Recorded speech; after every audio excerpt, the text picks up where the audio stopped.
Alright, XCOM Enemy Unknown is a reimagining of a classic 1990s strategy game. As you can see, our XCOM is set in the present day. It's the world that's happening right outside these walls, with one key exception, and that's people are being taken, and nobody is entirely sure why or how they're going to confront this alien threat, so they turn to you as the commander of XCOM, this secret military organization, to fight this alien threat. Now, you don't quite know how you're going to stop the aliens, but since this is a video game, guns and grenades are always a good place to start, so we're going to jump right in.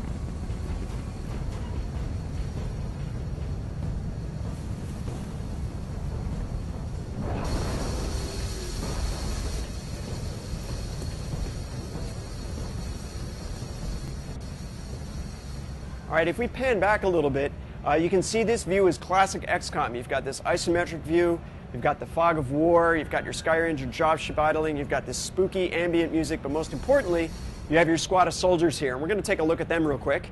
Up front, we have our support soldier. He's got abilities that'll help out the rest of the squad. If we keep going, that's our heavy. He's got a rocket launcher and a light machine gun. This is our assault soldier. She can deal a ton of damage at close range. She can also take a ton of damage. And the guy in blue is our sniper. He's our angel of death. Now I'm going to give you the world's shortest introduction to the tactical system in XCOM. On your soldier's turn, they can do one of two things. They can either move really far, or they can move and take an action. So we're going to go ahead and have our assault soldier move up into cover here. And we'll have our support soldier move up to help her out. Hostile spotted. Alright, these aliens are the sectoids. It's a classic alien from XCOM. So you can see we've updated their look a little bit. And now we're going to kill them. And we're going to start by having our support soldier move around into cover here so we can start to get a better position on them. We're going to have our heavy soldier move up into cover behind this pillar. And as he does so, we're going to have Liam bring up the action bar so you can see all the things the soldier can do on their particular turn. Now, we could take a shot at that sectoid. We don't have a very good chance of hitting right now. So instead, Heavy will use this ability called Suppression. What that does is that locks down that sectoid, that keeps it from moving, and it'll protect the rest of our squad. And visually, there's a lot of cool stuff that happens. The car gets all shut up, the sectoid's all like cringing back, and you'll see brass pile up next to the machine gun. It's very, very cool. What we'd really like to do, though, is use our sniper. But combat is about choices, and that sniper rifle he's carrying is a move or fire weapon. So you can't shoot it on the same turn your guy moves. So instead, we'll have him use this grappling hook that's part of his suit of armor to get a better position. Up and away. And the last thing we'll do on our turn is we'll have our assault soldier get around the side of the van. Now it's going to be the alien's turn to act.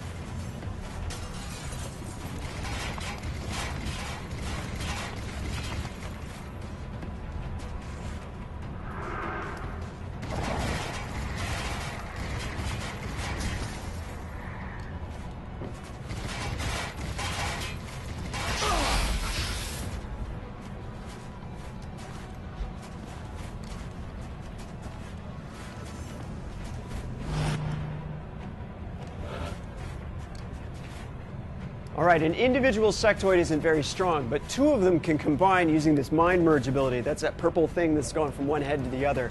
And when they do that, that makes the targeted sectoid much more powerful. So we need to take that guy out. And one of the keys to combat in XCOM is getting a good position, so a flanking or a rear shot on an alien. So we're going to have our assault soldier try to flank this sectoid. But as she does so, keep in mind that that alien is on Overwatch, which means he can take a shot on his turn. He gave up his action the turn before in order to fire on our assault soldier. Now, he didn't hit her. We're safe. We're going to go ahead. Now we see we have a really good chance to hit, really good crit percentage. We're going to go ahead and take that shot. Dead and gone. Booyah, we got one of them down. Sniper still doesn't have a clean look at anything. We're going to have him reposition. On the move. Now, one of the best parts about the move and action system is that you can combine your soldiers' actions in order to pull off sort of combinations. Now, our support soldier has his own version of suppression, so we're going to go ahead and suppress this sectoid here. Now we're going to have our heavy come up and throw a grenade in that sectoid's lap. So that sectoid's not able to move, and it's going to be sitting on a live grenade.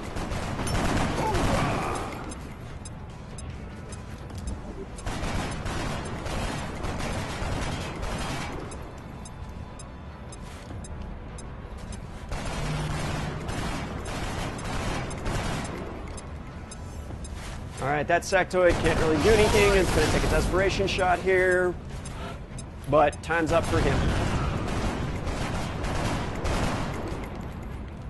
All right, so 2 down. There's just the 1 left. Now he is in Overwatch, so if we moved any of our guys on the ground, they could potentially get shot. Instead, our sniper has a good, clean look. He's going to go ahead and take that last guy out. Threat has been eliminated.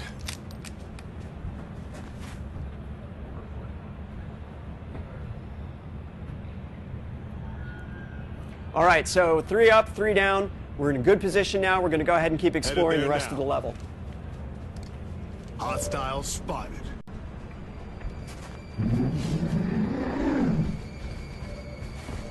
All right, we've just, we're going to go ahead and bring the camera back to take a look at these guys real quick. The 2 on the right in green with the plasma rifles, those are mutons. They're another classic XCOM alien. Again, we've updated their look a little bit. The guy in the red, who has all that health, he's a berserker. We'll show you why in just a minute. And now, normally I wouldn't recommend that you take a soldier with conventional weapons and regular armor and get them anywhere near a berserker, but I have a feeling that this is going to work out perfectly fine with no bad effects for anybody. But just in case it does, we're going to go ahead and move up the rest of our squad here. 10-4. And let's see if we can get our assault soldier up on the roof. Maybe she can use the height to her advantage.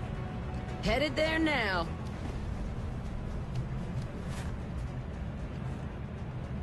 I'm on it.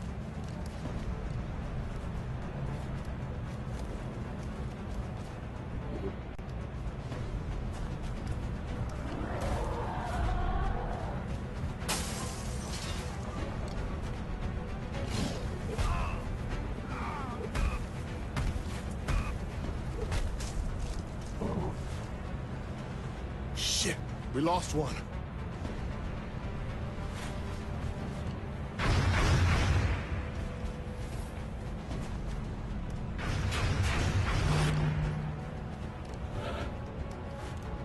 All right, so that didn't work out quite as well as we would have liked, but it does give us an opportunity to talk about 2 of the cool features of XCOM. First being destructible environments. You can't take any cover in the game for granted because with a big enough gun, or a big enough alien in this case, that cover's just going to go away. The other thing is permanent death. So that support soldier is not unconscious, he's not slowly regenerating health, he is dead, he is out of the game. If he was a key part of our tactical plan, we're not going to have him available anymore. That creates a real sense of dread in players' minds. That was a hallmark of the original. We wanted to make sure that that was in this game as well. So right now the situation's pretty grim. Our heavy's pinned down by 1 muton. Let's look around, see where everybody else is. Our support soldiers all the way, our assault soldiers all the way across the building, and our sniper doesn't have a good look at anything. However, our assault soldier has an ability called run and gun. And what that means is she can activate that ability, and on her turn she can move really far and take an action. So we're going to go ahead and use that and have her try to take out the muton that's suppressing our heavy. Not a problem anymore. All right, so that muton's dead. Our heavy can use his rocket launcher now, and that's really the kind of weapon you're going to need to take out a berserker here. Payback, bitch. And talk about destructible environments. That rocket launcher shot blew off the whole front of the building, and the best part about that is going to destroy enough of that building that our sniper is going to be able to get a good look at the situation, take that last shot, and take out that last muton. Hostiles pacified. Mission accomplished. All right, mission accomplished. That went well for everybody except our support soldier, who's dead. So if tactical combat is the heart of XCOM, then what happens back at the base is the mind of XCOM. This is where you're going to come back to your base and plan the strategy for defeating the alien invasion. When you return from a mission, you're always going to have this debriefing screen. It's going to show you what you recovered in the course of a mission and any research opportunities that have opened up for you. But let's go ahead and take a look at the XCOM base. We're being paged to go to science labs, and we'll go in a minute, but I wanted to show you what we call the ant farm. This is a side view of the base. You can see your soldiers at work. If they're wounded, they'll be at the infirmary. They might be in the bar having a beer with their friends. Has all of that fun that that big G.I. Joe aircraft carrier you wanted as a kid that the rich kid down the street had. But these are your guys. You've built this base. They're your troops. You get to see them working, and that's really, really cool. Let's go ahead and look at our soldiers. We'll go into the barracks. This is where you set up your soldiers. If they've received a promotion in combat, this is where you'll set their abilities. You can also change their loadout from the screens here. And you can fully customize them. You can change their names, and we recommend that you name them after friends and family members so that when they die horribly during the alien invasion, it will be that much more poignant for you. That was another classic XCOM moment. But we have been paged to the science labs, so we should probably go there Hello, next. Commander. My name is Dr. Valen. I oversee the research labs. This is where all of XCOM's research and development takes place.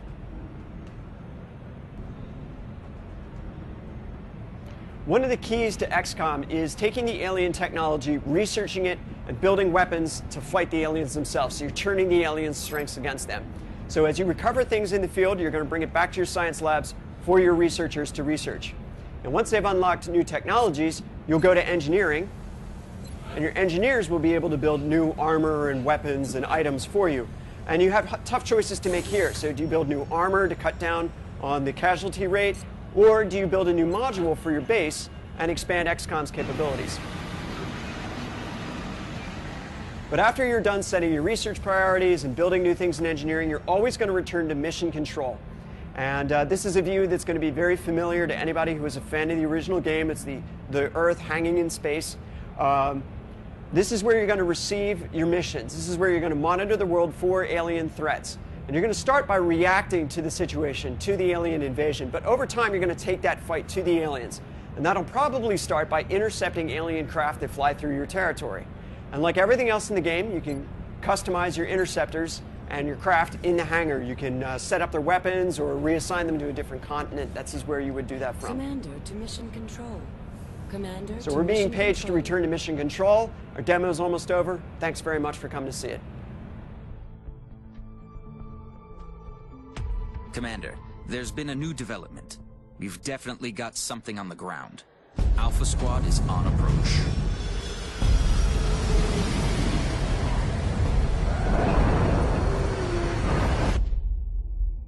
Can you confirm a visual on the crash site? Yeah, you could say that.